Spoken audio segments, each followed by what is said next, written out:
Gentlemen, new conspiracy theory.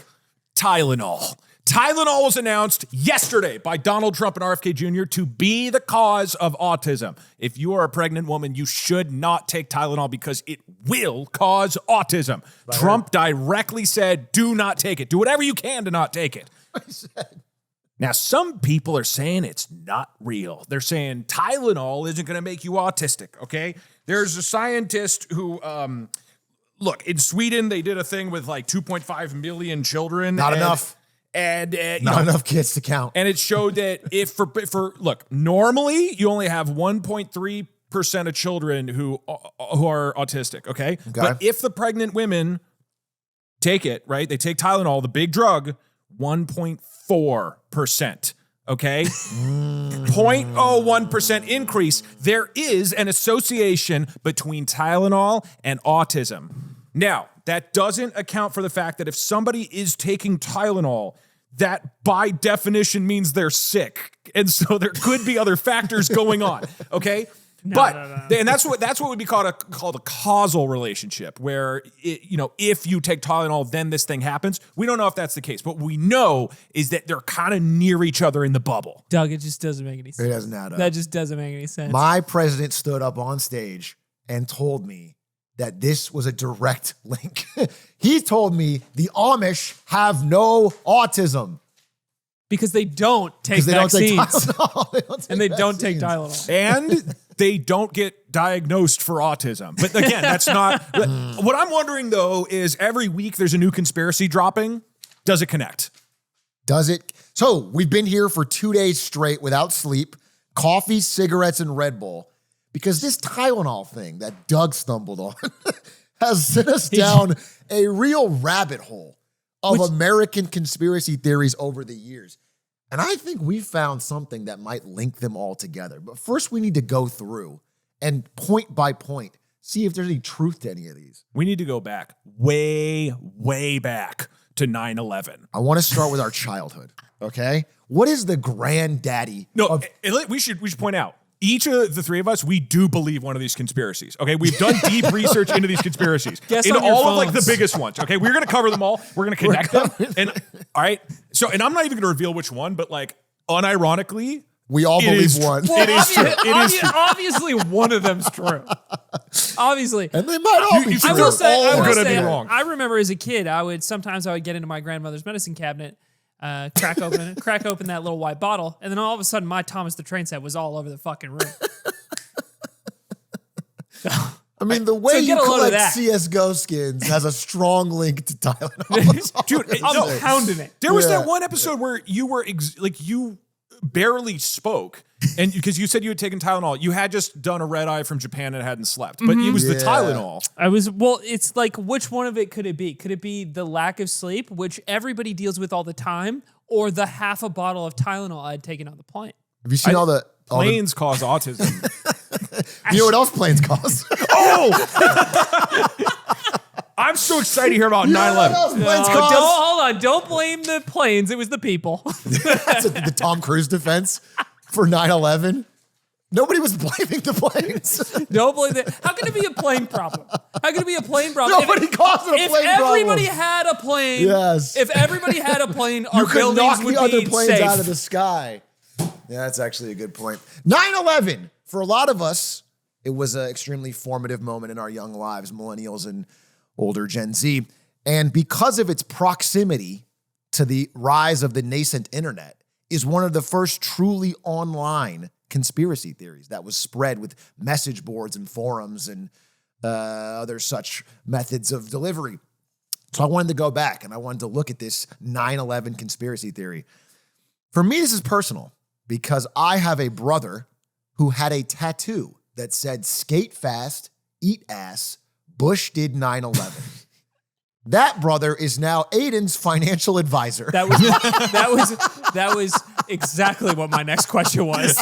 Exactly. I was please tell me this is the brother that doesn't manage all of my money. And if Aiden, a man that I trust, is going to trust him with his money, then maybe he's got maybe these are smarter ideas than I thought when I was a younger adult, when I dismissed my brother for being a pothead. Okay? So, if you can pull up my slides here, Perry. Exhibit A. Good stuff. Look at this image. If that doesn't scream conspiracy, I don't know what does. He looks guilty already. Is that a photo of him calling it in? This is him calling the planes. Okay? And this is to scale. He was big at the time. George Bush being behind 9/11, again, is one of these early conspiracy theories. And if he can dodge a shoe as well as he can dodge accountability for his crimes, then it would explain why he's gotten away with it so long. I want to get into this, okay? The main argument, first of all great conspiracy theories start with a good motive. And this one does have a good motive because the administration behind George W. Bush, Dick Cheney, Halliburton, all these people, they wanted more power. They wanted an excuse for more executive authority and an excuse to go to war in Iraq and Afghanistan. Both of these things were accomplished in the wake of 9/11. Addition to mission accomplished in the wake of 9/11. In addition to creation of the Patriot Act, which allowed them to expand executive authority at a rate that had never before been seen in American history and give the president and the administration more ability to monitor your communications online. I knew it.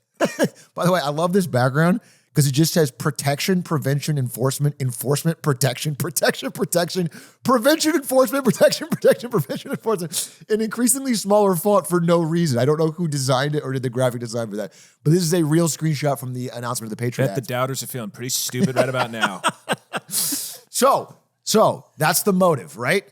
But the conspiracies don't stop there. The Bush administration had credible evidence that bin Laden would strike in the U.S. well before he did. This is a briefing that was sent to George Bush and ignored that was titled, Bin Laden Determined to Strike in the United States. There was no action taken in the wake of this. Could that be incompetence or a lack of perceived threat? Possibly. But it could also be conspiracy. Secondly, this one's kind of a financial banger. And this is a real story from 2001.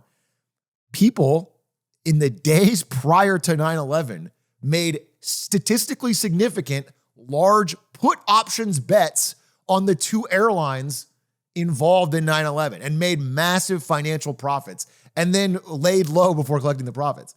It was a weird anomaly that was created in the previous days. Again, we see similar things happen nowadays where tariff things will happen, huge put bets the day before and then call bets the day after, and they're making a bunch of money. Nancy Pelosi knows NVIDIA is getting a deal. She puts money. Nancy Pelosi knows bin Laden is striking tomorrow. She puts on the airlines.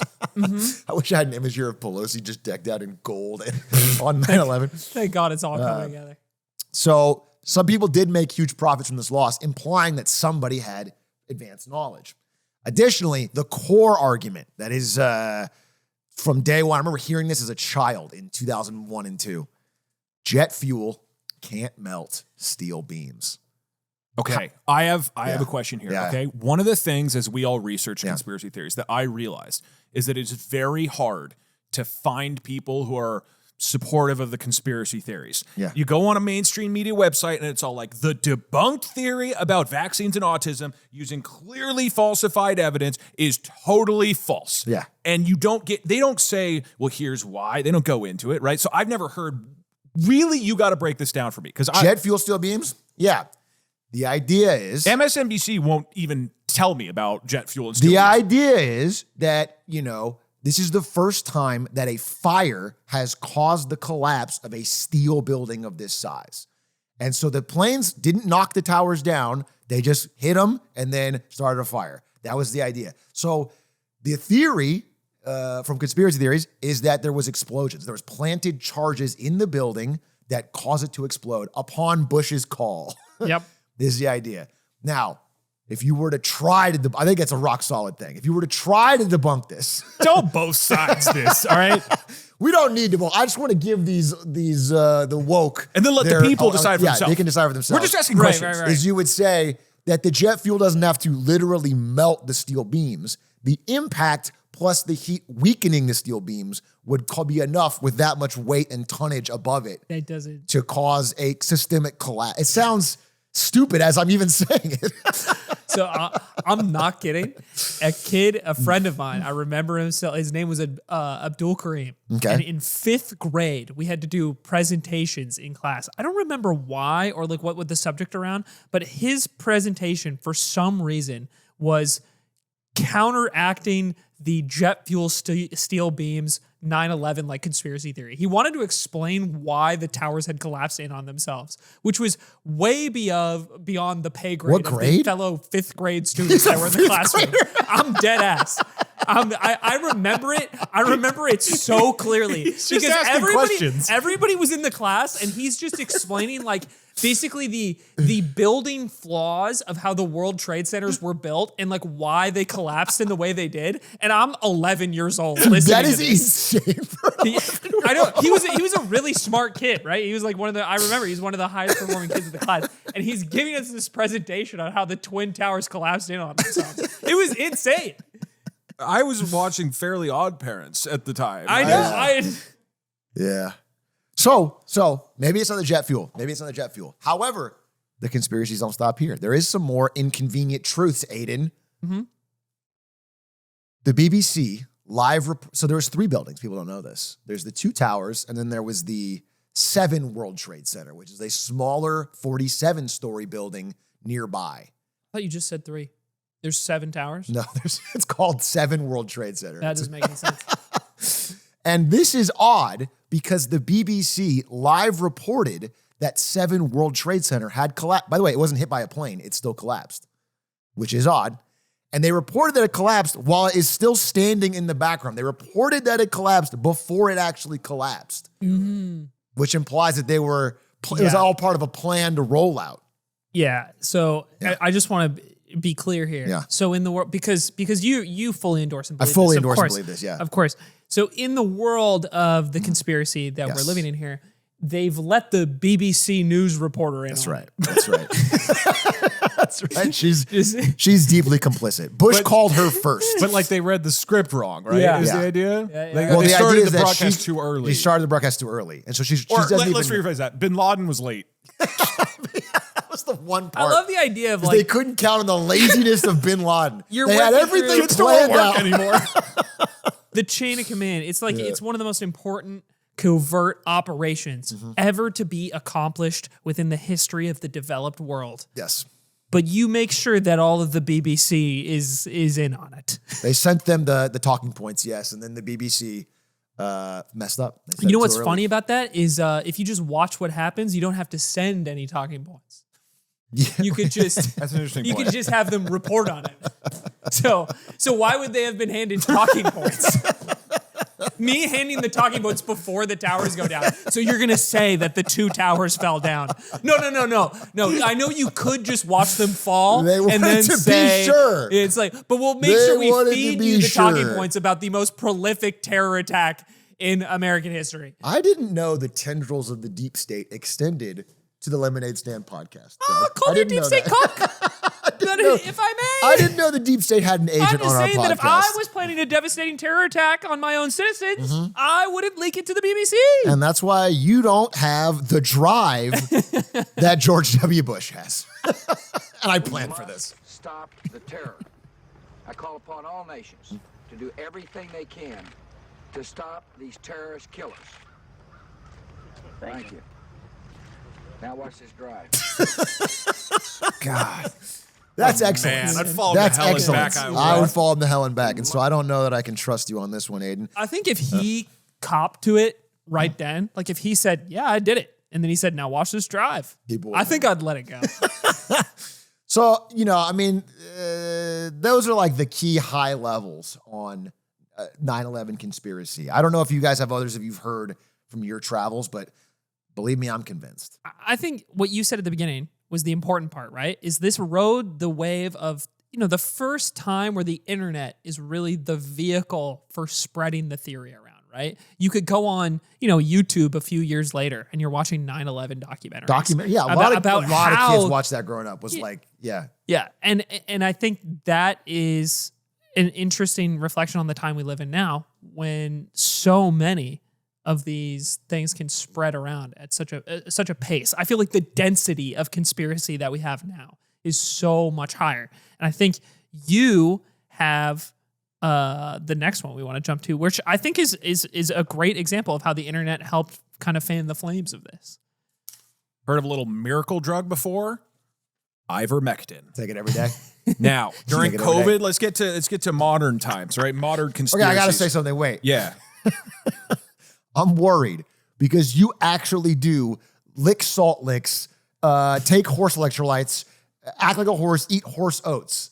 Okay? I hate to So if I'm trying to guess which ones we actually believe, the one where horse medicine cures you is actually something I'm deeply concerned.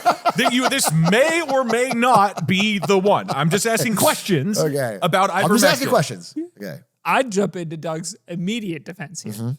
And for what it's worth, Ivermectin, while getting called a horse dewormer, among other things, it is a drug that's given to humans to combat parasites. So you won't defend Case American closed. citizens from George Bush's bombs, but you'll defend people from You horses. got to crack a few towers to make an omelet, all right? But when it comes... horse. Ivermectin is... Look, you probably all heard about it, right? During COVID, there's this disease, if you remember, called COVID-19. During COVID. Right, I do recall that. And so... That's a big part of COVID. First year, everybody's freaking out. They said, isn't there a cure? Eventually, the vaccines come out. Really suspicious. Normally, vaccines take 6 to 7 years. All of a sudden, they're out in a year with this new genetic modifying virus called RNA. I don't exactly know what RNA is. I think it modifies your DNA.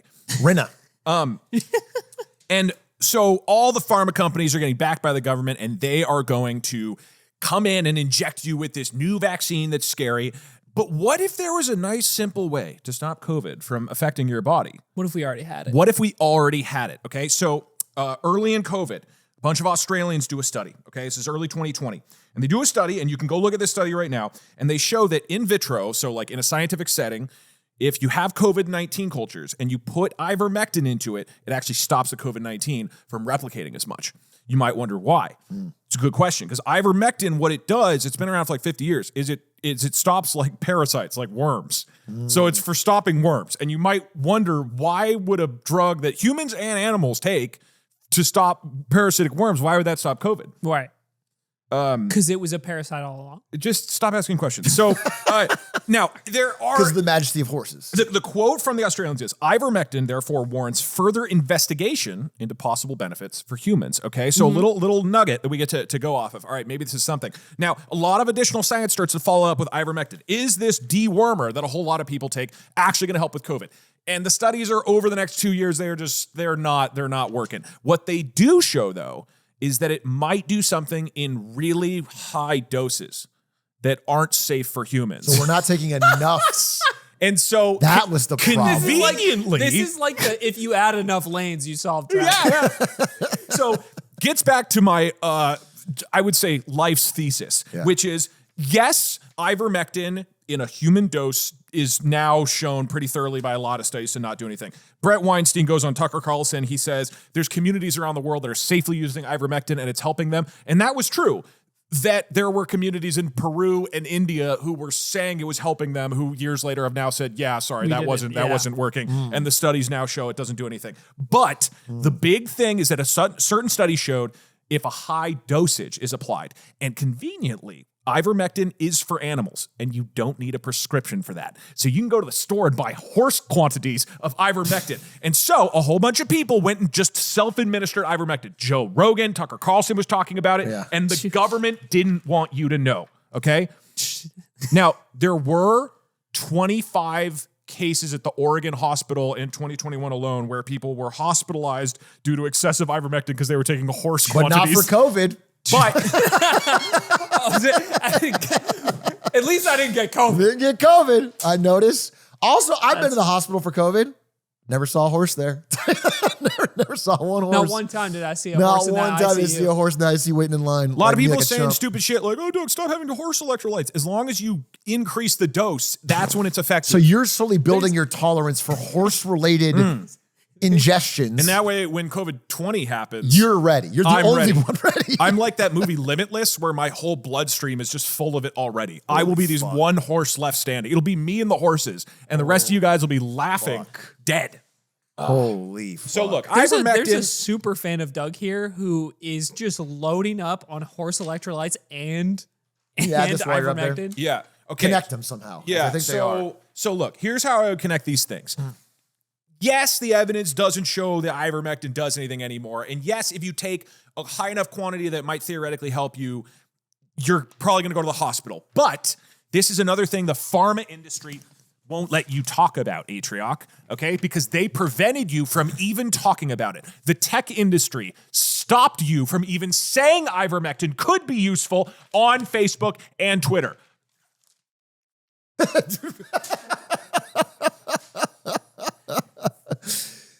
Yeah, and I Okay. distinctly recall nobody on the internet or social media talking about suspicious that you're not allowed to talk about Bush. Name one time people were allowed to say that Bush did 9/11.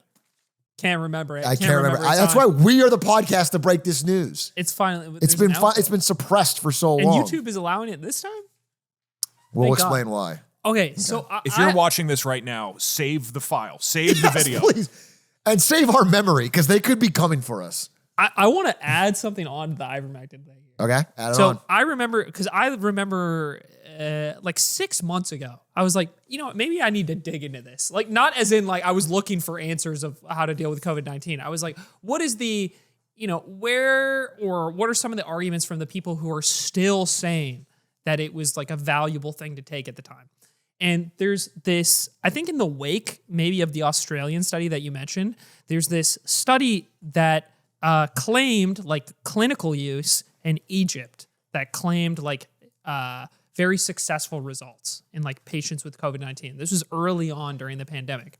And this study was then like copied or like replicated by a few other like countries or like groups of people around the world. And then subsequently, there was a larger study that I've read. I think it was like a metadata study that took like 25 of these studies that had been done, but all built off the back of that Egypt study that was saying or supporting the effectiveness of ivermectin. The thing is, the Egypt study is like made up. Like it's literally, they didn't do it. It was the data for the Egyptian study was literally made up. And then all of these places that had built their data off of the backs of that study also suffered from very similar issues to that study. And this metadata analysis that a lot of people were propagating in like the couple years following that I had read was built entirely off of the back of like one grain of like basically false premise or false information. And I thought that was wild. And the company that, or like the group that published that metadata study issued a retraction for it like a year later. That this Silenced. is like clarifying that this is wildly inaccurate and the underlying inaccuracy of the data in all of the studies that it had referenced. And the reason I came across this was because I was in a group chat with some people and somebody was like laying into like how we still could be using ivermectin to be combating this problem. I was like, first of all, bro, it's 2025. I was like, Move on. It's crazy. It's crazy to get into this in 2025, I feel like. But then I spent a long time looking through it myself, and then I went through it with somebody who is much, much better at breaking down statistics than I am, or reading these studies than I am, who's a friend of mine that I went to college with, who's an MD now, who Doug actually is studying infectious disease, or is about to do his infectious disease fellowship. And you talked to him about something else we're going to be talking about.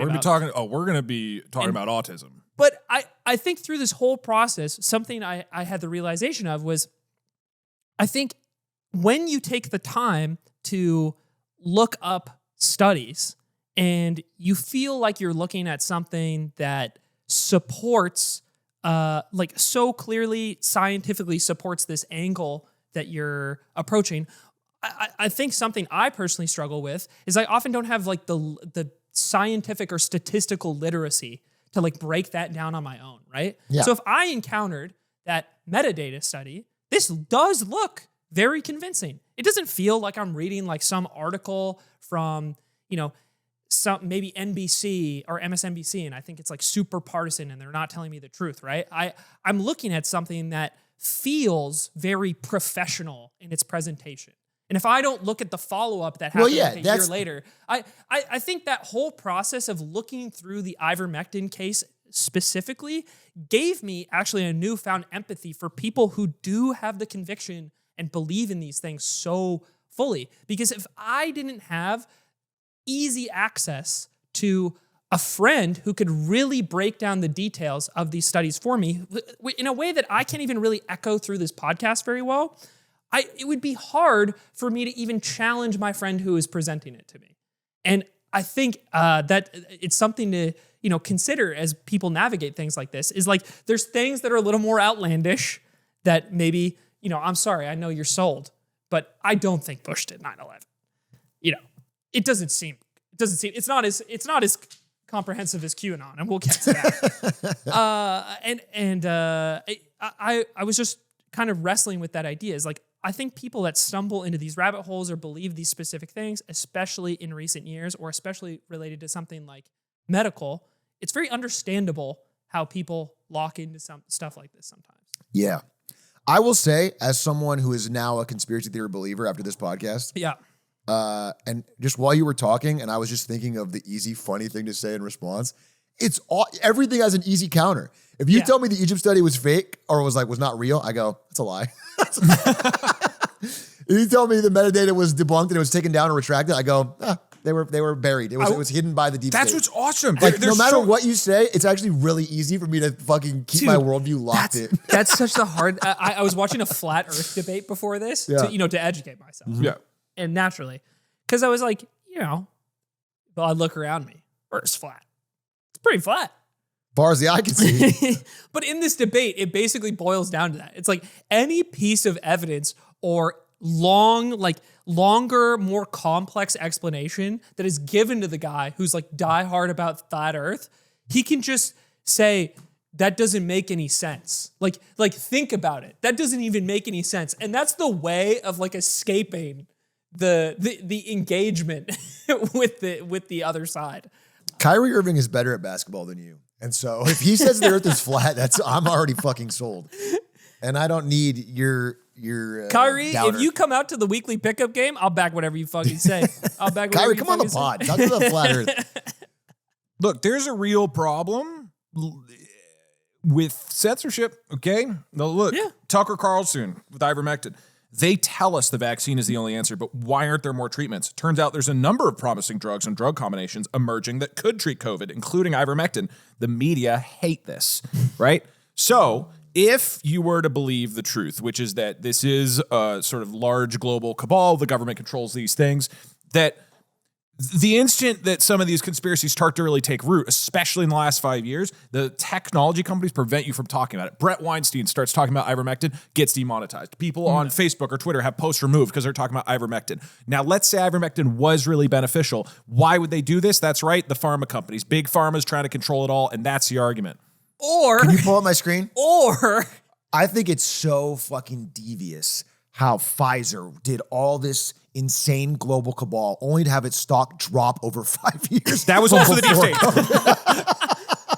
well, sometimes your Pfizer is now below where it was pre-COVID. sometimes your long-term plans just don't work out. Right. That's a sort of Elon Trump situation. Right. They broke up. They broke up. Pfizer's no longer part of the deep Pfizer state. did all the work, and then it. I mean, it's really it's part of it though. Like, there's this weird balance of if you, as a government, say that's misinformation, you can't talk about it. That intensely fuels the belief that that's going on. Particularly when the people who are strongly backing the prevailing truth in quotes are pharma companies who are universally hated. I had a little conversation about this with my good friend Gavin Newsom recently, actually, where we talked about the rights to free speech in between him asking me about Marshmallow's concert in Fortnite. And he did. Oh, he's sparking up. Does he think Marshmallow did 9/11? He implied it. He didn't say it, but he implied it.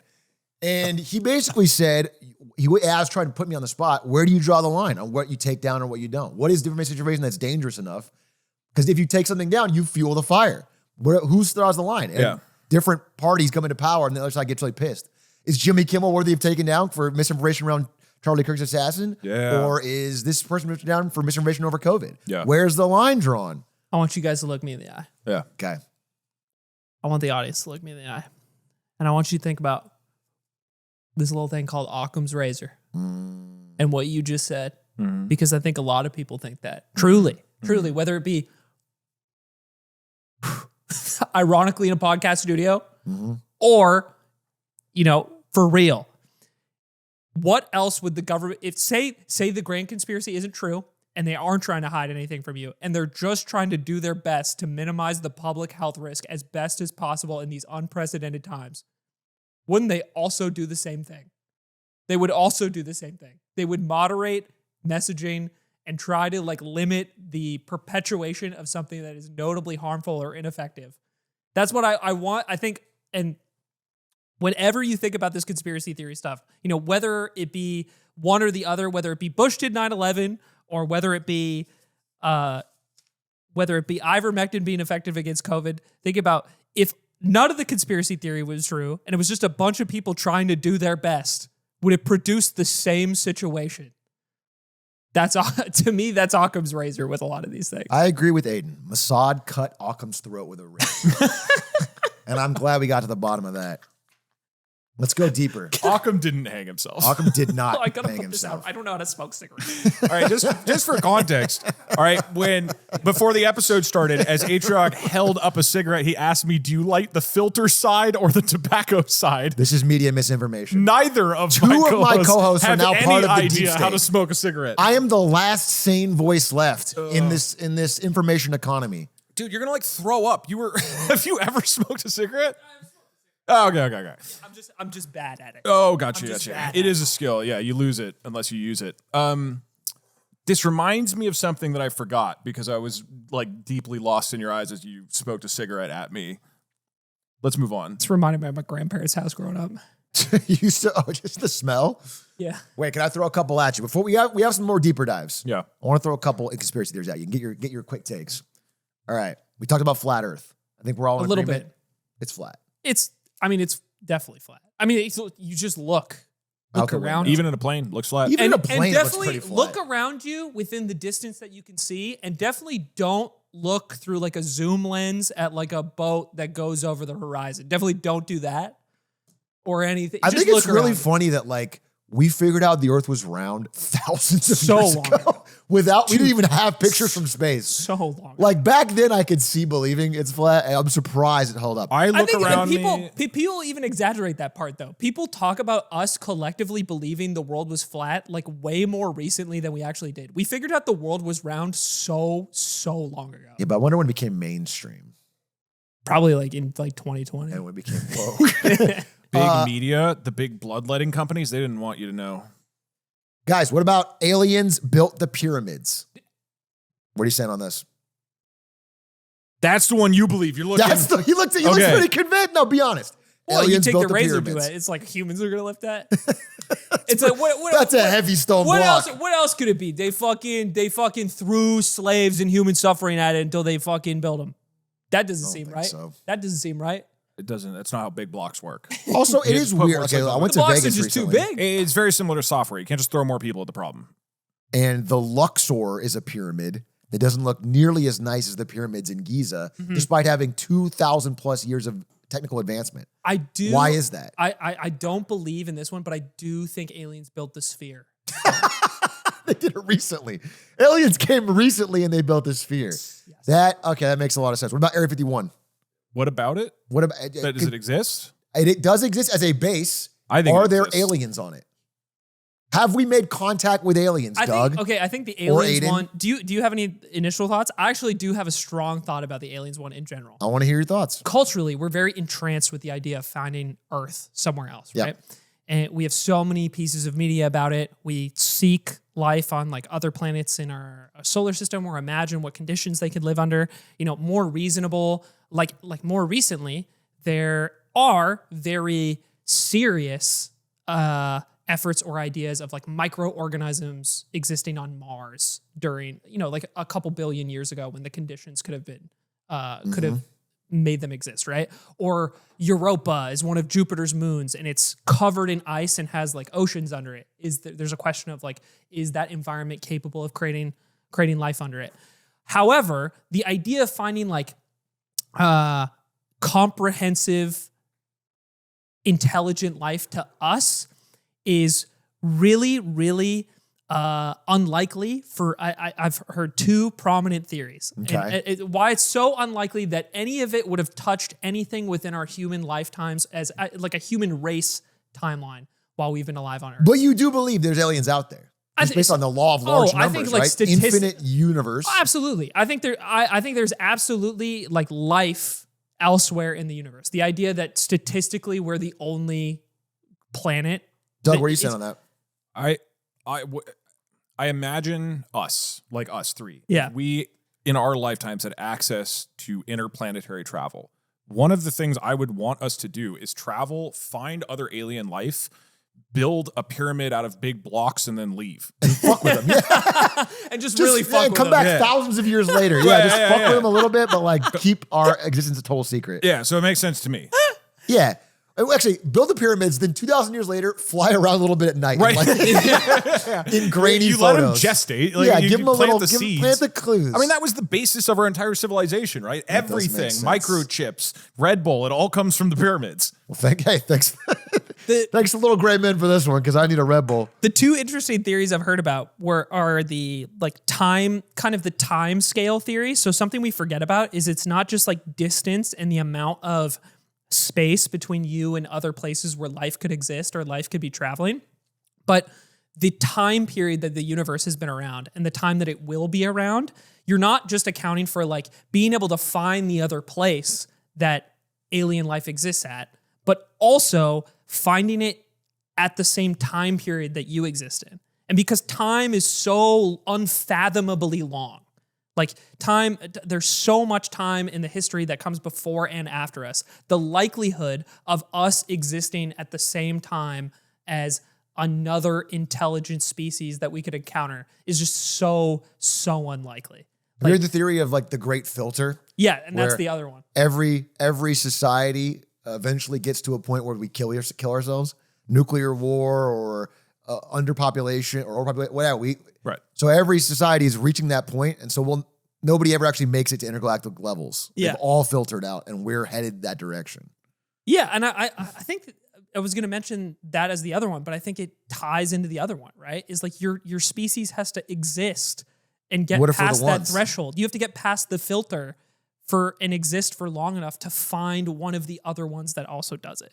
It's just so unlikely. I think way, way, way more reasonable is we find like, foreign bacteria. And I think that could definitely happen within our lifetime. Ivermectin. It would be very funny. And then we'll see how the ivermectin. foreign bacteria reacts to different levels of ivermectin.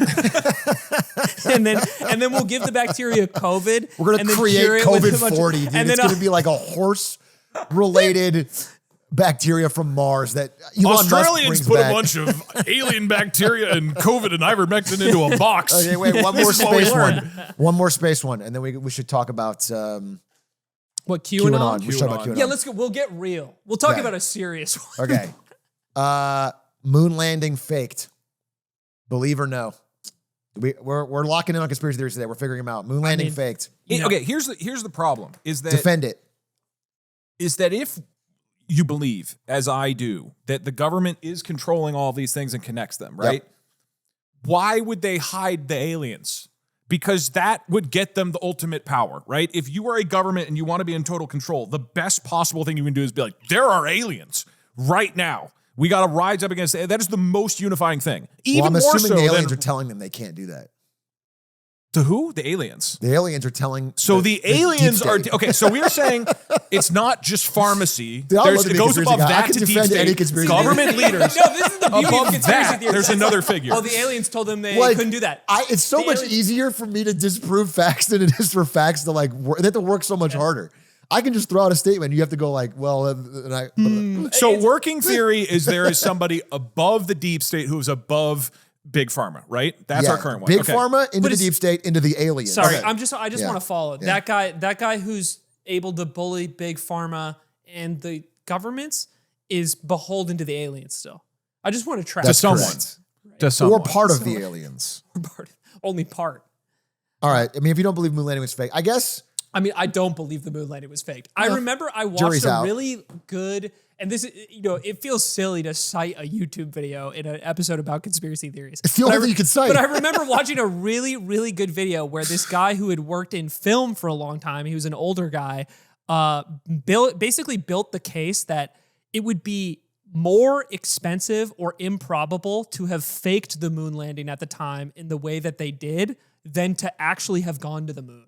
And he explains like the camera, basically that the camera and like film technology that existed at the time could not have created the images that became available through our exploration of the moon landing. And that was the angle that he took. More proud of our country for being able to pull that off than just the simple moon landing, which is not as exciting. I mean, in a way, I think if we managed to Convince the world that we did it. Convince the world and then also hold all of the other countries, space agencies, and people at every level that were involved in the execution of the project and actually held those like people to secrecy and managed to convince everybody along the way, that would be more impressive. That is a pretty impressive feat. Yeah.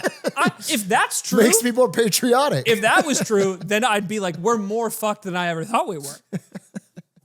All right, that is terrifying to think about. For the record, I believe we landed.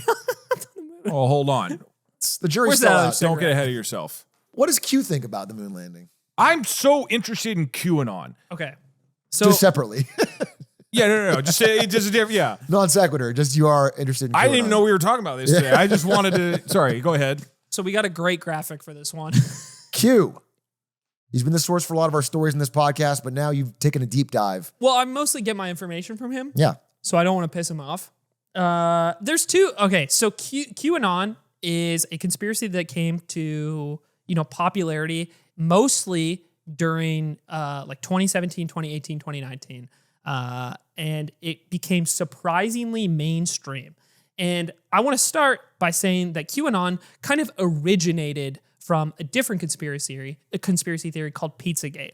And basically, QAnon in 2018, there was a person under the name of Q that started posting on 4chan and claimed that they were a high-level government official and started spreading information that perpetuated the idea that there was a global cabal of pedophiles, primarily controlled or participated in by top-ranking Democrat officials, and of course, Jews. And it's because it can't be a conspiracy theory without a little anti-Semitism. You got to throw it in there. And through 2018, as this following began to like build up steam, he posted for years with increasing intensity, like through 2018. That was when Q himself or themselves was posting the most. And this bled into 2019 when he moved on to a different site called 8chan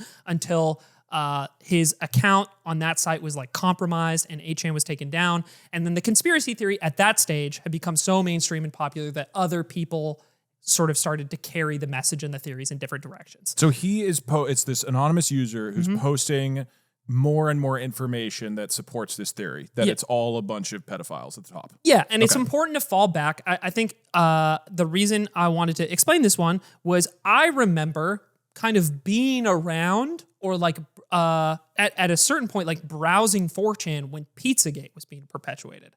And Pizzagate kind of laid the foundation for QAnon to exist.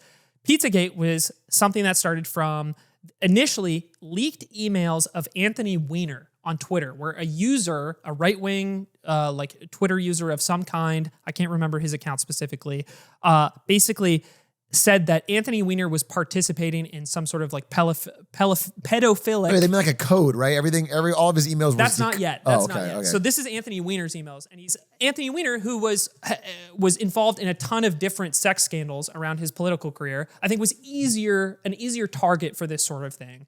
And this is the early seed for this idea that Democratic politicians are participating in some sort of child sex trafficking ring. And then we move on to John Podesta, who is Hillary Clinton's campaign chair, and his emails are hacked in a phishing scam. And Did then they think it's suspicious at all that the first guy's last name was Wiener and the second guy's last name started with pedo? and that's why I like it, because you think big, Doug. You Right. think big, because maybe it was planned by their parents all Because along. obviously they would leave breadcrumbs like Yeah, this. they would leave clues. This is. Have you ever seen? There's a Nick the Mullen Nick joke Mullen, where it's a classic. he's making fun of them. Like he's like, you know, your friends that like put the $20 bill and like make the towers burn together, and they're like, "See, man, it's all true." And he's like, "Yeah, it's like after all that planning and da da da." He's like, "You know what they did after? The clues." One last step.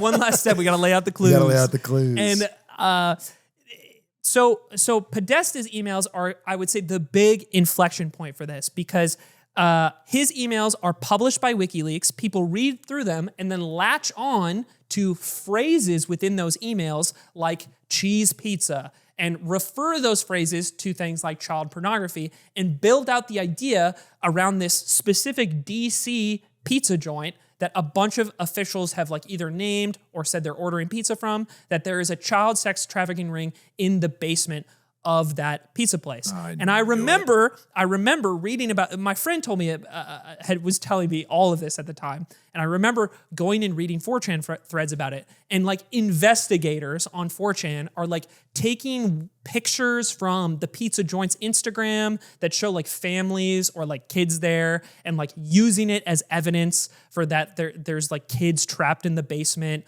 They're also trying to like spin like pictures of art that like John and Tony Podesta, the brothers, the art they own as like evidence of some satanic ritual that these people participate in within the basement, posting like weird edited recordings that are like allegedly of these people at the pizza place talking about abusing children.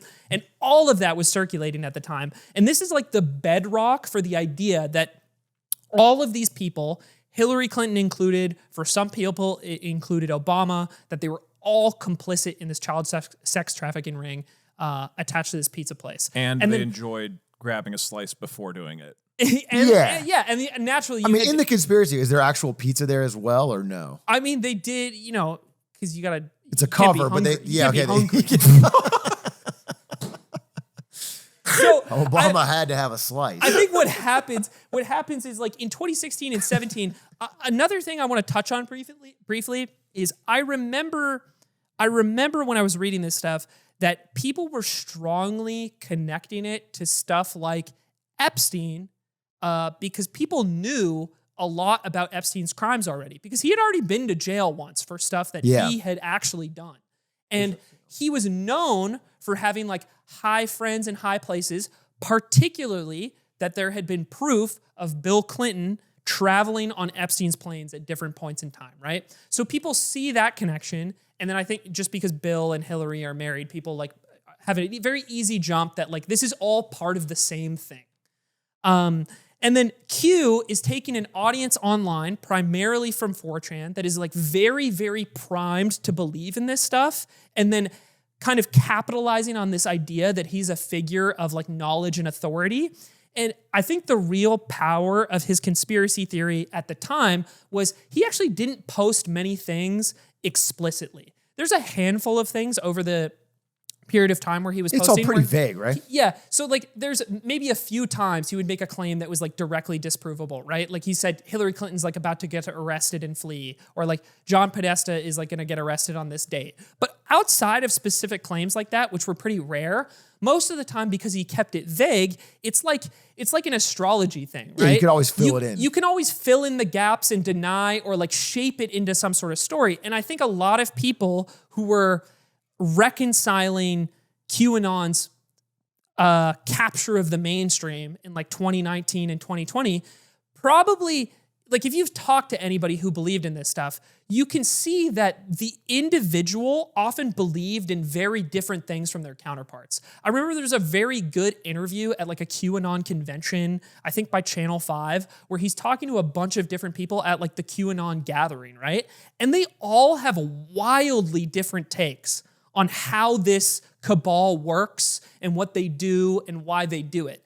And I think that speaks to how the energy behind the specifics never mattered. You could believe and fill it in. It's the vibe that this Democratic specific Also, sex cabal and also Jewish, apparently.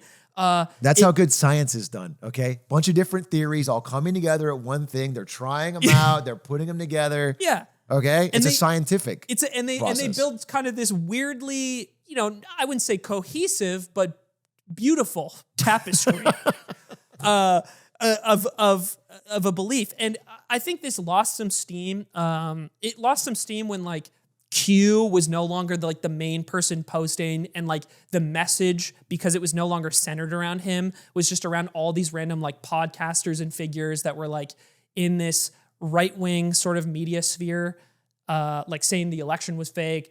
Like it expanded way too far to have like a cohesive message anymore. And then I think it slowly burned out over the last few years. Not that I don't think some people don't still believe this stuff to an extent.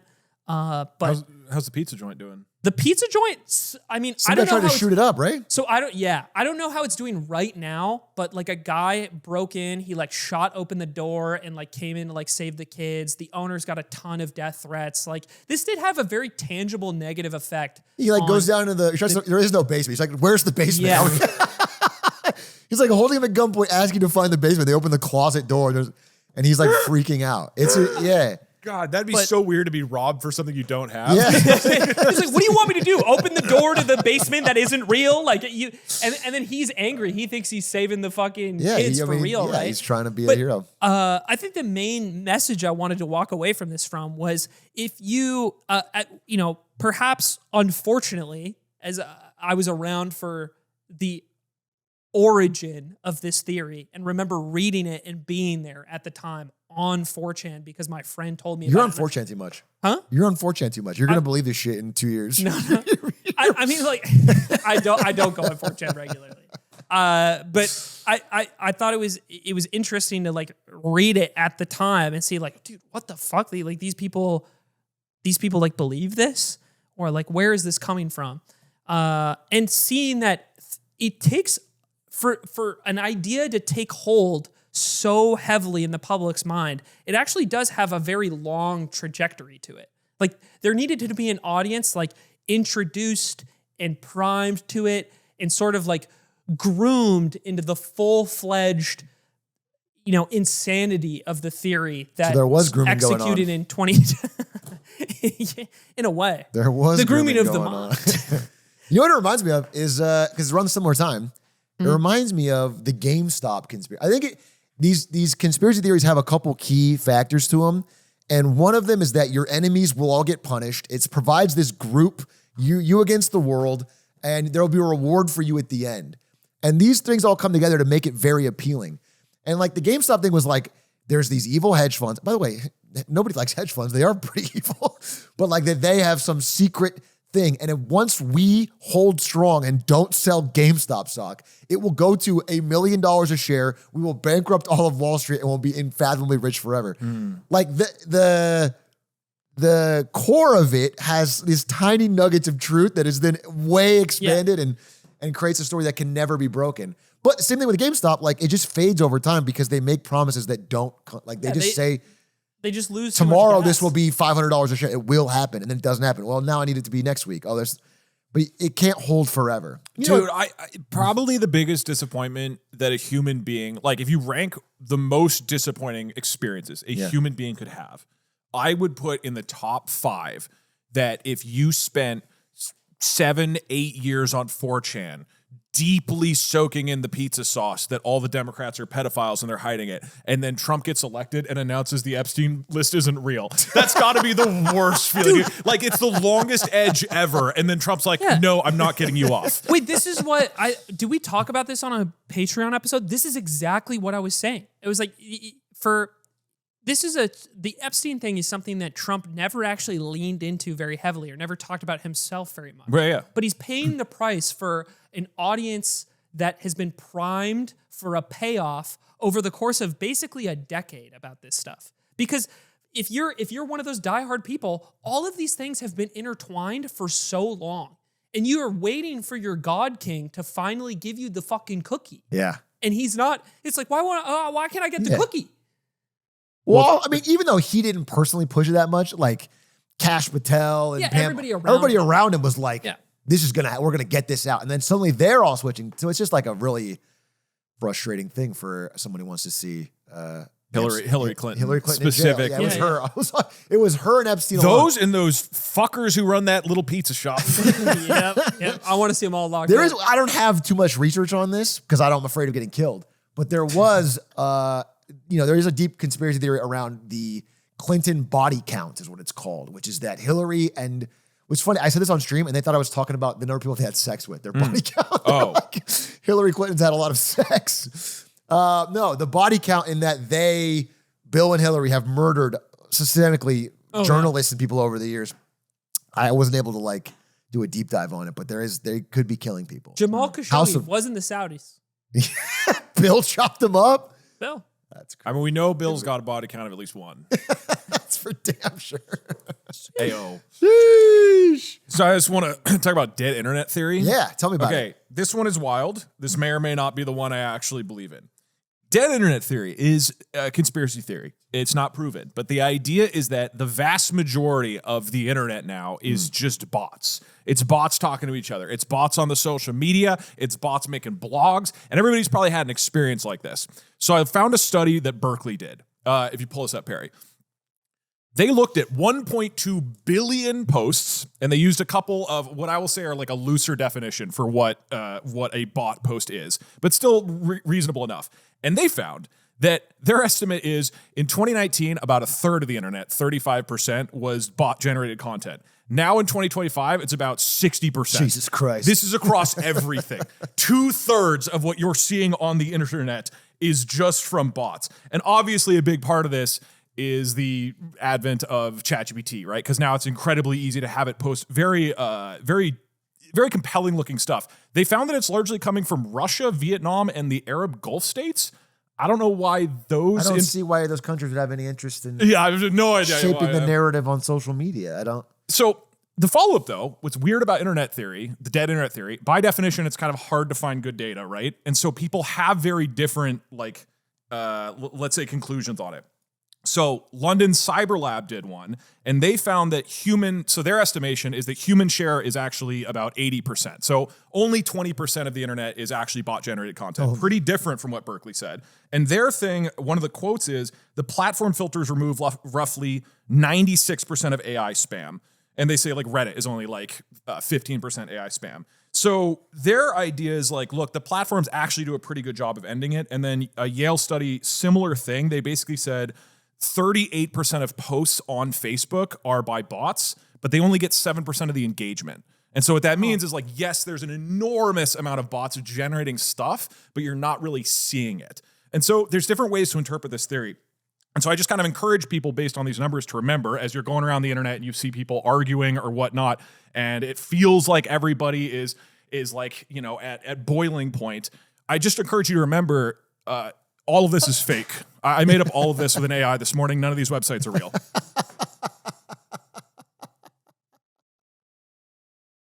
Oh my God. And so it really makes you think that if you go on the internet and you read a post that says that your conspiracy theory isn't real, that's probably a bot who made that website to convince you it's not real. Hillary Clinton probably made that bot. Hillary Clinton probably made that bot and then killed the guy that designed the bot to hide the evidence. To hide the evidence. It's truly insane. None of these links work. You can't You made click a fake Berkeley data lab page? This is psychotic, Doug.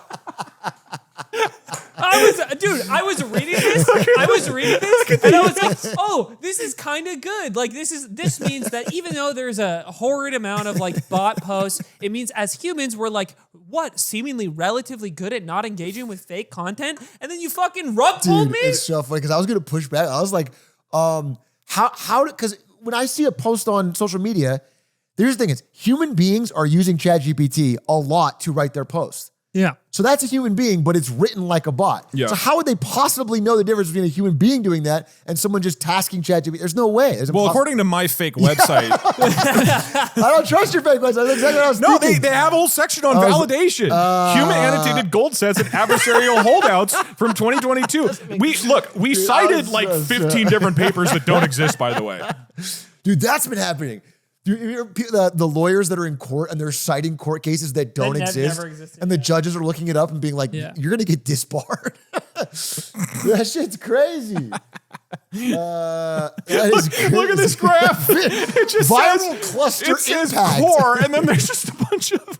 I was hoping That's you guys awesome. wouldn't look too deeply into It's what was on actually these pages. Pretty fucking strong. Anyways, I did no research on dead internet theory. I have no idea what's going on. It's What? so funny. You know what? Ironically, That's you've so probably funny. proven it. You've probably proven the ease of doing that has made. Well, I've become less and less. This took me trustworthy maybe than- 30 minutes, Yeah. and I just had to give it some slight updates on like, here's a legitimate looking like website from Yale. Just make it look like this. I have Right. a question Yeah. for you. Yeah. So, in terms of when you're training AI models Mm-hmm. and you're feeding them a bunch of data in order to create the answers and outcomes that you want, right? If we exist in an internet that is continuously being dominated by robots or more sophisticated AI posts now, Yeah. is that feeding into a data pool that is training AI further, and they're getting Becoming bad more, data? Like yeah. they're just the becoming human fed centipede. more and more AI data. Yeah. from The inhuman stuff. centipede. Interestingly enough, the title of my fake paper is correct, which is synthetic dominance. Mm-hmm. So we've talked about this very briefly. It's synthetic data is the name for data that's created by AIs. Yeah. And what you just asked is the big question, which is if you are one of the AI companies and you're making an AI right now, essentially they've trained on all the human data we have. Yeah. So the question is, is the frontier of research around using the human data that we have in a more effective way to learn more effectively? Or is it about continuing to get more data, at which point you need AIs to make the data? There are obvious downsides with that, because if there are problems or let's say inhumanity inside of the AI, and then the AI is using itself to train itself, it's going to just kind of get farther and farther from what humans would do, right? Yeah. And so there's obvious problems. And then we actually talked about this with ChatGPT 5 a few weeks ago. One of the things that I thought was extremely interesting is they admitted that they used their previous ChatGPT model to create data that was used to train the new one. So they now fully, OpenAI and ChatGPT are using synthetic data. So the question now is, yeah, that might accelerate how quickly it improves, but it might just be moving farther and farther away, where every time that you generate a new model, the percentage of stuff it's being trained on is just more Yeah. bot stuff. That is like one of, if not Yeah, I mean, I the saw biggest that question in AI right now. ChatGPT, 40% of its training data comes from Reddit. As someone who's a regular Reddit user, the amount of AI-generated content on there has gone through the roof. The amount of people writing their posts or even filtering their ideas through ChatGPT before posting them. Well, is on higher than r/the Yard podcast, it's all farm to table, OC, no AI, brain rot. From brain rot. That where slime will yell at you. And if that's you make that post. that's the other side of this argument. Do you really want another 5 billion human-written tweets versus some good shit by Especially ChatGPT 5? as humans get dumber because they're offloading all their schoolwork Right. to ChatGPT. Right. Like maybe So you we either don't train on the world's dumbest humans or the world's most recursive AI slop. we don't have the smartest people necessarily just like churning out content all day long. All right. Reddit is not a bastion of intelligence. You It's see that it's the very scale bizarre. AI guy, Alexander Wang, the guy that got yeah. paid? Yeah, I mean, his whole thing was people have worked for him in my chat. They were part of the minimum. He just hired minimum wage employees to do human data, like to label pictures of dogs, to do simple programming tasks, and he made $2.7 billion. I mean, that's crazy. That's an unreal I mean, that's come up. I guess the one serious thing on dead internet theory is there is real, let's say, evidence in quotes around this, but it genuinely is like almost impossible to figure out how this is. So for two reasons. One, the people who would have most of the information about this aren't telling you, right? It's not in Twitter's interest to say, yeah, it turns out 90% of our stuff is bots, right? Or if it is, they might say, oh, we took down this many, but they're not really going to have an analysis. And the second is, it just gets harder and harder, both because the AIs are getting better and because what you said, which is humans use AIs to augment their That's stuff. the real insidious part. Yeah. 'Cause half the time I can't tell if it's a bot or if it's a human who wanted to sound more Intelligent, intelligent, funny, thoughtful, whatever, thoughtful, anything. and they just filter it through ChatGPT, and so it all gets mixes together in this slop, Right. And where so I can't tell as a human. Yeah, it's a weird thing that by definition you sort of can't confirm whether this exists. You can't go and really say, there's attempts and there's some. And so like I did read a little bit about like some of the people who are doing essentially like security for websites against bots, and bots are getting more sophisticated every day. And that's kind of all we got is like, they're getting better, but you would have to go to an individual website to really understand how they are dealing with it. I want to go back to one of the first conspiracy theories in modern American history. One that kind of is the granddaddy of them all. One that maybe can tie all these together. This is the murder, slide please, of John F. Kennedy, President of the United States. Okay? And I want to talk about whether or not there's any veracity to this conspiracy theory. And I want to go through the details of it. I'm already hooked just off that word, dude. I'm fucking in. The way you set this up. ChatGPT gave me that.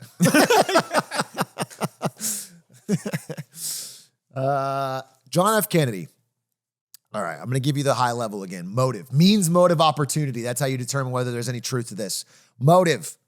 John F. Kennedy comes into office after Eisenhower. Eisenhower, notorious anti-communist, notorious fighter of the Cold War. John F. Kennedy comes in, not really so interested, but he's young. And his advisors are all leftovers from the Eisenhower administration. They're older guys. They really want to fight the Cold War. They want to spend money. They want to have the military. So they give him a plan from Eisenhower to invade Cuba with a sort of a false flag, rise up, Bay of Pigs type situation. It goes poorly. He signs off. He's a young guy. He doesn't know these guys. I trust him. It goes incredibly poorly. It backfires. They do not take down Castro. It's a huge embarrassment for America, a bad state in the Cold War. JFK, from that moment on, starts to sideline all these old Eisenhower appointees from the CIA, from the FBI, from the military, from the government. He said, we need to do things different. We're going to do a more peace-focused thing. We're going to talk to Khrushchev. We're going to negotiate. I'm going to talk to Castro. We're going to try and de-escalate the Cold War. Boom. Boring. Knew it. He gives a speech, famous speech, called the Peace Speech. Seen here. I don't remember the exact location and date. I had it written down. But he gives a peace speech where he says, at the end of the day, we're all human beings. We're all mortal. We need to work together or we're all going to die. Except for the Democrats. That's what he'd say now. Except for the Democrats that operate that pedophile pizza. Yeah, he said those guys are those guys. Get those guys. But outside of that, he gives this peace speech. This is considered a pretty iconic moment. And it's galvanizing for those leftover. Here, you can say it right here.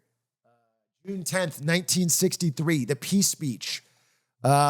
Where he lays out his vision for the future, where it's about less intervention, less war, less overseas, more focusing on America, more. This is a problem for those in what you might call the deep state. The day we lost our balls. So, a few months later, John F. Kennedy, while driving through Texas, is shot in the head and dies.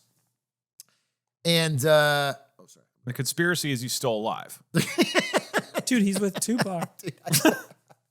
I said, I heard at Coachella there's going to be a Tupac and JFK hologram. driving together. I said, I was doing research for this on stream, and I was like, yeah, the conspiracy theory that JFK was murdered. And they're like, no one's murdered. That's funny. He didn't kill himself. I think JFK killed himself. John F. Kennedy did not kill himself. JFK's alive with Tupac and the original Avril Lavigne. So here's JFK in the car, You know about and with Lyndon B. Johnson, who would succeed him, and his wife, Jackie Onassis. Wait, was Lyndon in the car? Lyndon was in the car. Damn, I didn't front know that. seat. Immediately after he's dead, Lyndon B. Johnson assumes power as president, and within a few months after that, we're in the war in Vietnam, folks. Suddenly, we're in the war in Vietnam, into Syria, into later on Iraq, into Afghanistan. The military-industrial complex had reasserted control through their killing of JFK. Now, I looked into this as much as I could. Here's the thing. It's because it's all so fucking old, and all the film is so grainy, and all the data is, there's like, it's very difficult to see if there's any. It's just people hear he said, she said on, I heard a puff of smoke from the grassy knoll. And I heard the things I could find that were even slightly interesting or inconvenient were the doctors who operated on him immediately after the shooting have signed notes, autopsy notes, that contradict what later became the official story. So they looked at him and they were like, the bullet angle would be here and da-da-da-da. And then later on, it would be like saying that it only could have come from where Lee Harvey Oswald was in this building and there's no other shooter. And so there's something there, but they could have just been wrong in the moment. I couldn't really, it's like it's a heat of the moment type thing. And they were part of the deep state. Or they weren't. Or Sorry. they weren't. They weren't part of the deep state. Which part of the deep state or not deep state were they in? And then here's the weird part. Lee Harvey Oswald, the man who shot him from the 3rd floor of the building. Yeah. He did, this is proven fact, a few years earlier, defect to Russia, go live in Minsk for a year, then come back and live in Texas. This was during the height of the Cold War. This is a real thing that happened. And there's confirmed reports that somebody named Lee Harvey Oswald, but that didn't look like him, this is what they said, had gone to the Russian embassy twice leading up to this. So that was weird. And then there is official statements from Lyndon B. Johnson saying, whether or not there's any truth to this, we can't be playing up the Russia angle here because it could lead to a war where 40 million people die in an hour. Like we can't. So there's something weird about it. There's definitely, when you read about the time, what is even the most most crazy conspiratorial implication of that? Is it that Russia did it? Like, what are you saying? Yes, I'm saying everyone thinks there's a conspiracy that CIA killed him because they wanted more military action. But when I looked into it, there's like a lot of who was this guy, Lee Harvey Oswald? He has like a lot of proven connections to Russia during this time of he's constantly in contact with Russia. He's living with a Russian landlord. He has he moved his family to Russia and then moved back. There's like this weird connection.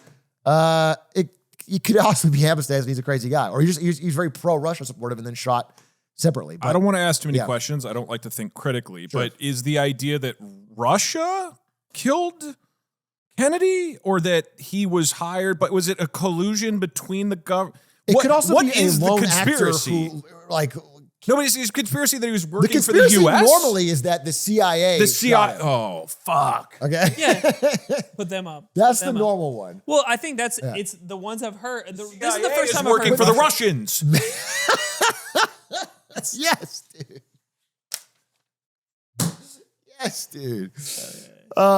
So there's that. I mean, there's the angles of the shot. And the other thing is that Lee Harvey Oswald, immediately after killing him and then getting captured, is then himself killed 2 days later by a guy with mob connections, Jack Ruby, before he is able to testify about what happened, before Lee Harvey Oswald. So the Italians were in on it. So maybe the mob's involved as well. There's this web of connections. It's not that I can find any conspiracy theory in this that I fully go on, but it is like everyone involved has proven connections to higher authority. So it's like everyone's getting. But that's what conspiracy theories are, right? It's Yeah. it's the idea that the evidence is convenient or circumstantial enough and that you could connect it to someone's potential gain from this is happening, and then you can say that they did it. Like in the case of the JFK one, I feel like I've heard CIA did it, FBI did it, Mossad did it. And then now I've heard Russia could have done it. It's like, or maybe it's like maybe the guy just fucking did it. Maybe. I think they need to pay. They all need to Oswald? John Wilkes Booth. Why do we ever talk about that one? That's a conspiracy? Yeah. No, why do we make one up? Oh. I think, isn't it interesting? John Wilkes Booth is innocent. I don't think how many Abraham Lincoln killed himself. presidential, I don't think Abraham Lincoln killed himself. I want to make a claim. I think the play, My American Cousin, was so poorly written and boring that Lincoln offed himself, and then the playwriter made up the John Wilkes Booth story to save his professional career. Yeah. Because he's like, my play's not My play's not that boring. It's not that bad. So playwrights. My play is so, because you wouldn't want to be the guy who wrote the play that's so bad that the that president killed one of the himself. greatest presidents in American history. Yeah, you don't want that that's to be tough. your stain, so you make up. Who else? Wait, are He they was the an only actor. two? Is there there's a third president who was assassinated? There's 4. Who are the 4? Lincoln, McKinley, JFK, and the 4th. Why are we? There's a 4th. This is also part of it. It's like, why aren't we making ones up about McKinley and Lincoln? Is it just too old? Is it just too boring? I agree with you. I think the miasma, the whirlwind around this one is far more compelling. It's more interesting. It's more than this one has more weirdness to it than I think a lot of other ones. It just feels like, why are there so many strange pieces? There's I watched, a 2-hour YouTube video about it, which is the source of truth, to be clear. Yeah. And that also, it's like, it didn't make any strong claims, but it was just like, this is weird. There's a lot of weird stuff going on. Whereas, to be honest, Ivermectin, not that weird. Like, it's, it's, you probably shouldn't take it. I just, this is the one where I'm like, okay, why is this so bizarre on so many angles? That is the feeling I had. I read as much as I could about it, and I couldn't come to a conclusion. But even when I'm really putting my best hat on to find sources, like concrete sources, there are a lot of very weird things. Like people signing off on documents and saying, this is my official thing, and then retracting those things later whenever there's there's a lot of, I don't know, there's just weird things. It's just weird. Isn't part of it feels like age of when it happened and available evidence. Like, there's so much of this has to be the example you were laying out at the beginning. I remember hearing the same issue. It's like when you try to retread through what happened, because it just exists at a different time when so much less like camera footage and things like that is around, right? You're going solely off of people's recollections of what happened in a high intensity moment. And there's so many studies that have been done that people are, even eyewitnesses are actually very bad at remembering and recalling specific events that happen around or in front of them. And they tend to screw stuff up and make mistakes. Like that's a super common thing in criminal justice to begin with. And now you're going back to a time, now with so many decades past, where you're trying to like piece together the puzzles where you don't have enough concrete evidence to like build up something solid. So naturally, things just seem weird. That's how I look at these things, is like, maybe it's because it's like, at the end of the day, if the CIA did it, it's like, how much does that change? Am I crazy? I mean, it would change a lot. Am for I me. crazy? If it came out unequivocal proof that the CIA killed John F. Kennedy in order to get us into more wars, that would be I wouldn't like it. I think that would be a big deal. You're acting like it'd be like, wow, it's so long ago. Who cares? I mean, it's like, if it was unequivocal proof, that would be a massive deal. I think that would be crazy. it wouldn't be good. I think it would be like the biggest story ever. I think it would be, I can't imagine a bigger story than that. It's like I still gotta. You're talking about it like it's a bad pizza. It would be crazy. It would be unheard of. I can't even. You're right. You're right. But I'd still go to work the next. I guess that's true. I guess that's true. We're still clocking in and doing the pod. You're still doing the yard. Yeah. You guys would crack a couple jokes about it. Would be that, Big A would make a clip. Maybe we would talk about the next week, but probably not. Yeah. It's tough because Occam's razor could explain all of it too. All these things could be people just trying to maximize their self-interest with an event happening.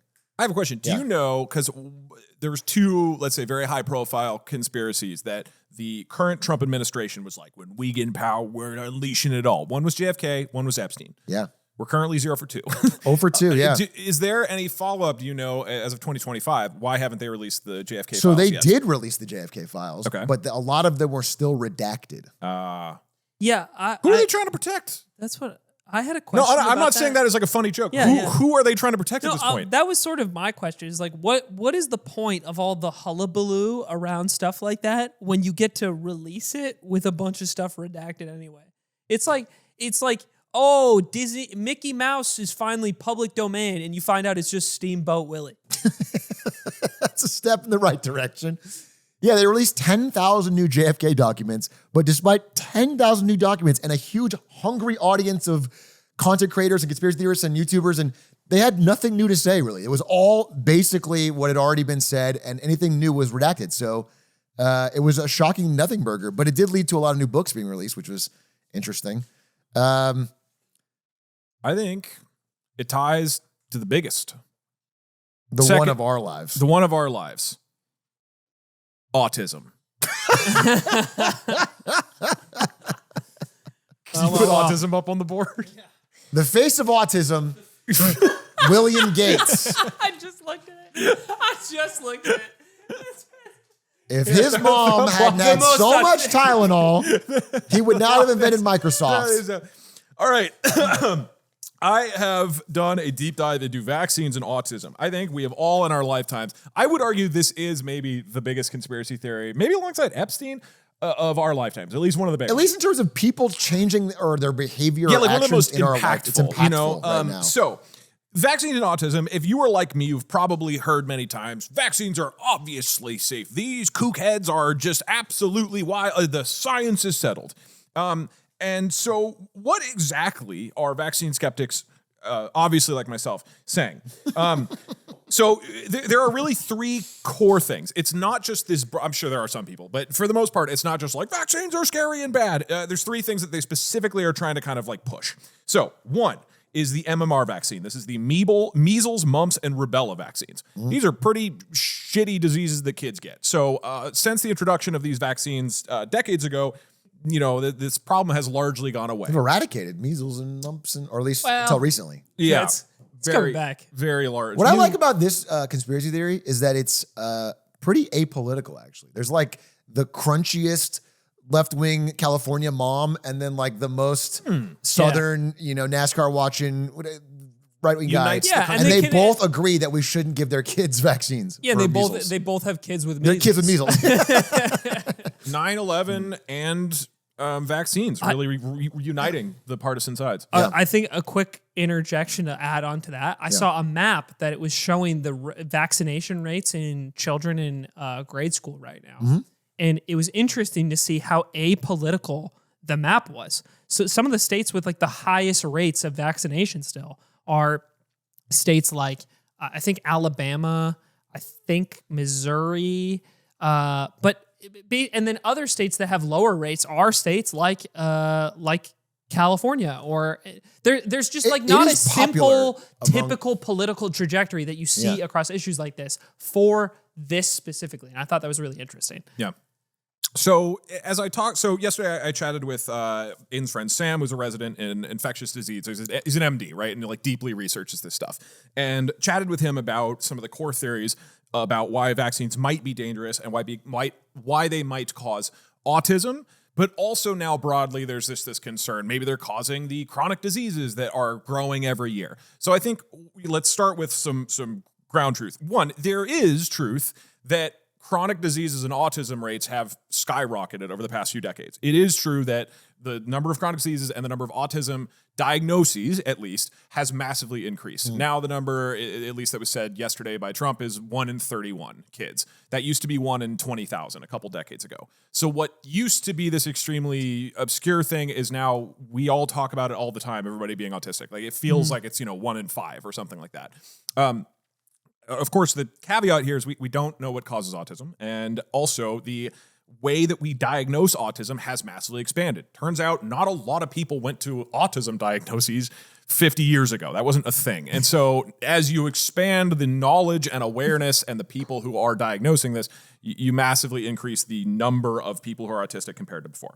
But then there's a 1998 study. Yeah, also like the severity before it counts as it, right? I feel like people nowadays would say relatively minor autism, but this wouldn't even register on the scale before. This is a part of it. There has been a large expansion of what like counts or what is diagnosed as autism over time. There's more of a spectrum to these diagnoses than there ever were before. Whereas in the past, it was only people who had some more severe version of autism, where like maybe they can't speak, or they have a stronger learning disability, or they can't live on their own without their parents. Like I think nowadays they just check if you have the Lemonade Stand Patreon, and if you do, you're diagnosed.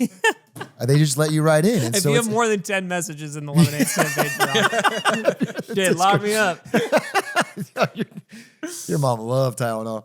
All right, so the conspiracy starts in 1998. There's this doctor, I believe Andrew Wakefield, I didn't write it down, but this doctor in the UK who releases a study, and it shows that kids who are getting specifically the MMR vaccine, again, this measles, mumps, rubella one, had a massively increased rate of autism.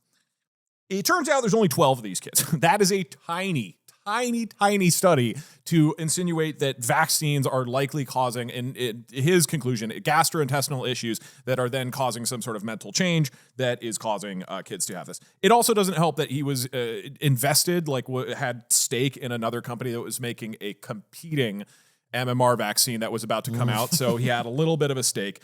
But even if you assume the best intentions here, this is not a rigorous study. There's no control group. It's 12 kids. That's tiny. And so this is what largely sparked everything, because now there is a study that points to it. And we've kind of talked, this is a theme we've talked about a bunch today, which is that now even if somebody comes in and says, no, that's not true, somebody will say, well, you skewed your research to try to show that it's not the case, or you didn't show for this control thing, or you didn't show for this. One of the things that Sam emphasized to me as I talked with him is that the effect of the MMR vaccine is one of the most, if not the most studied thing in medicine, right? So if you just want to trust data, there's millions and millions and millions of children in cases where this has been examined since. To the medicine, to the medical community's credit, as it often should have, since 1998, there have been a shitload of studies. In the UK, more than 3 million person years of observation confirmed an increase of autism diagnoses despite the MMR vaccination rates not changing. A whole bunch of this happened in Scandinavia as well. Basically, they're showing as autism rates have increased, the vaccinations have not. There doesn't appear to be any connection. Autism symptoms aren't showing up a connection. They start doing sibling studies to show that people in the same home, one who gets vaccine and one doesn't. That doesn't seem to change anything. And then the other counter argument is, of course, getting measles is really, really bad. And so if you're weighing the risk reward, even if there are potential side effects, like the measles can cause autoimmune diseases, cause immune amnesia, all these horrific things. 1 in 5 kids gets hospitalized. So what's extra fucked about it is first of all, it's parents making decisions for their kids, so they don't get a say of decide whether they're getting this or not. Just ride out the measles, son.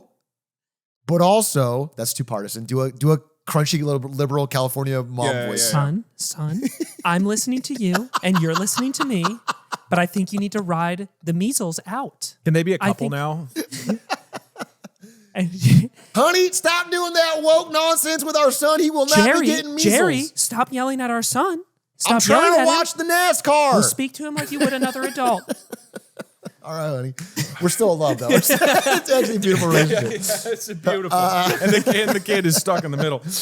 So this is really the core thing here. I think people, because of this study, there have been a number of studies since, a lot of examination, and it's millions and millions and millions of cases that, as I look through a lot of the resources that Sam provided me, it's the evidence is overwhelming. And look, I'm somebody who, hopefully it's clear through this show, I really want to try to understand the other side. I really went into this of is there any truth to this?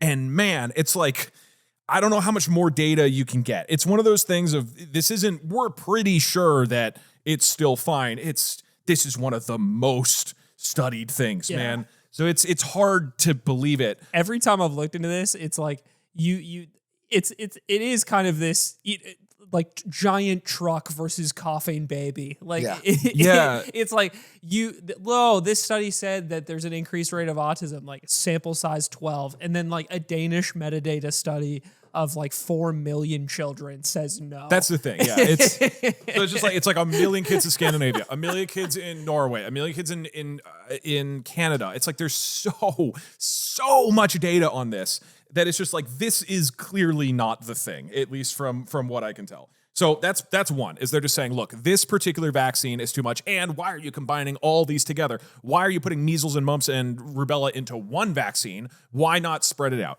That also has a bunch of follow-up studies that are this doesn't seem to show the difference. It kind of brings us back. Well, this is what I felt was so fucked up about Trump's press conference about Tylenol and autism yesterday, because if you're just doing this kind of vibes-based, throwing it out, seeing it can't be bought, whatever. Yeah. The problem is, I think things like this, sorry, I'm smoking too many packs a day, is that I think for parents, there's just such a deep fear that what if, it's even if you're the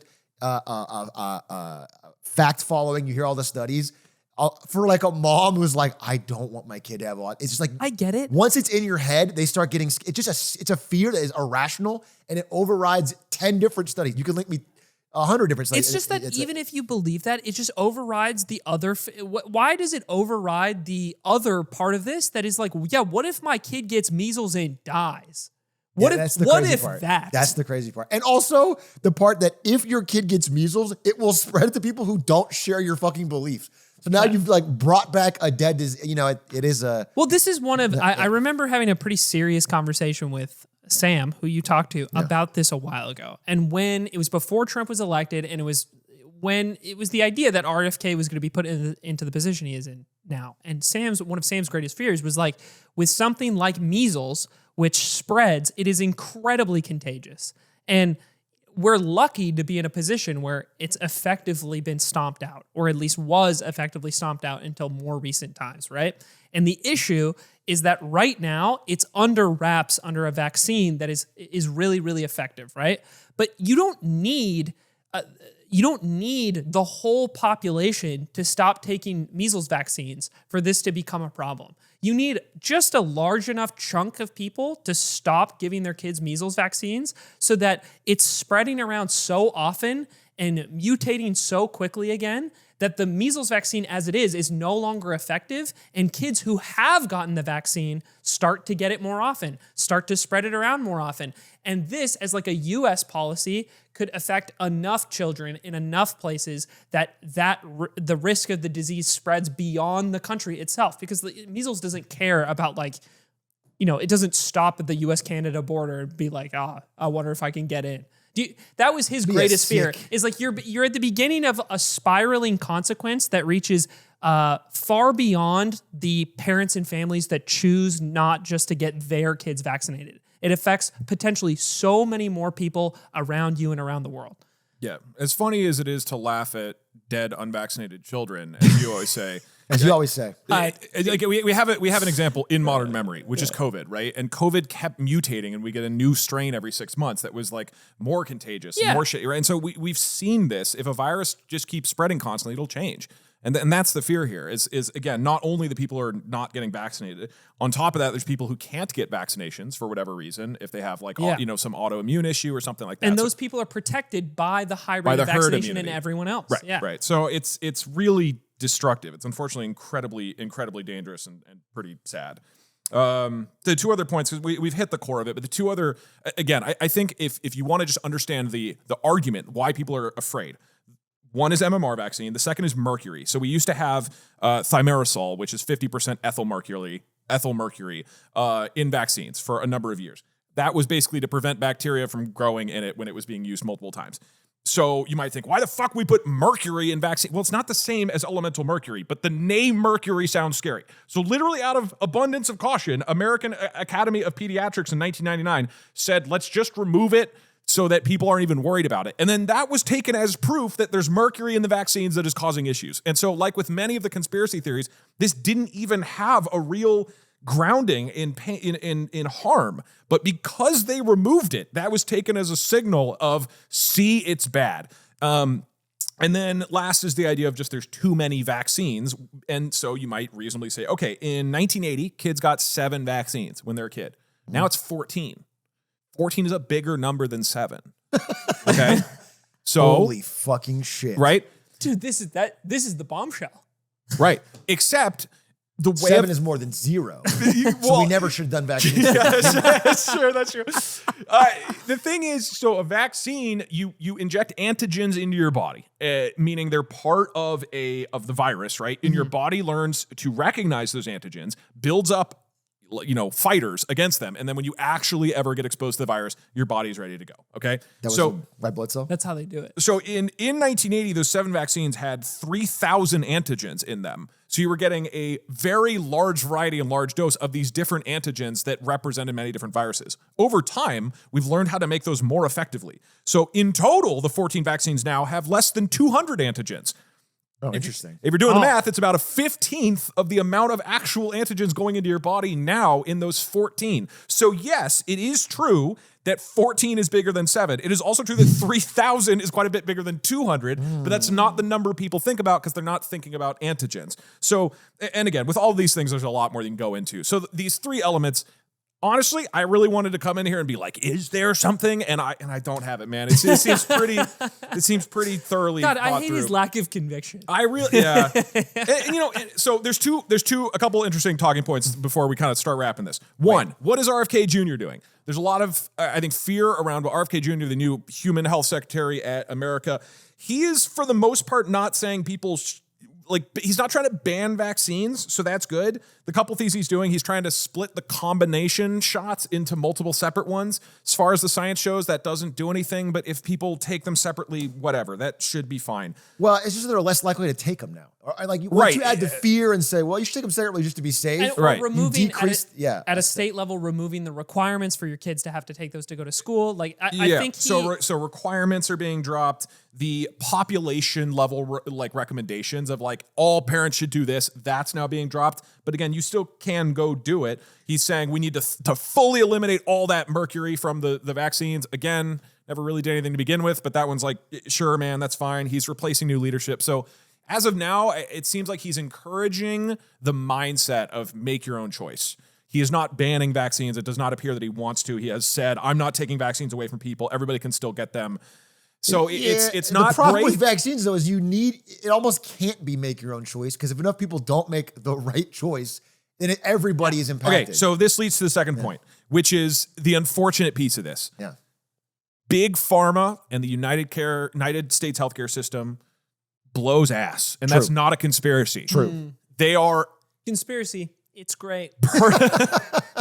Perfectly willing to fuck us over in so many ways to extract the maximum amount of profit. Mm-hmm. I do not think that is conspiracy. We've talked about it many times. Everybody fundamentally knows us. And what sucks about this vaccine thing is that it is enriching pharmaceutical companies, that we do have to go, okay, in this category, yes, you guys are correct. Please keep doing what you're doing.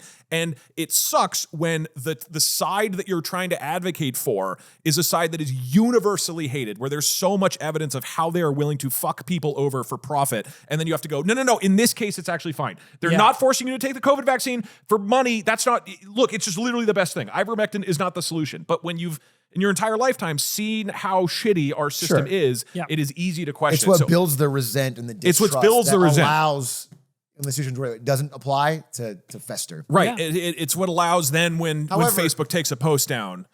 It's this big cabal of fucking pharma that seems to be related to big government that connects to all of this. Guys, we're coming up on time. And I have now realized that you are part of the CIA and you are part of Big Pharma. Yeah. And we have sold out this fucking podcast to the deep state. And I'm going to try and bring this all together and figure out what is actually behind these so-called disparate conspiracy theories. I knew it. Bring up the slide. John F. Kennedy was a notorious sex addict who cheated on his wife, Jackie, okay? Many times. In fact, he's quoted as saying, this is a real quote, he said, "If I don't have sex with a new woman regularly, I get headaches." What? just talking about women like caffeine. Just talking that's crazy. Now I want to follow this up. John F. Kennedy is proven to have visited France in his lifetime. Okay. John F. Kennedy, Ludwig Ahgren. I want to follow a theory here that Ludwig Ahgren is John F. Kennedy's grandson, who, Ludwig, realizing that the CIA did kill JFK, is out to get revenge. How does Ludwig, all these years later, get revenge for his dead grandfather?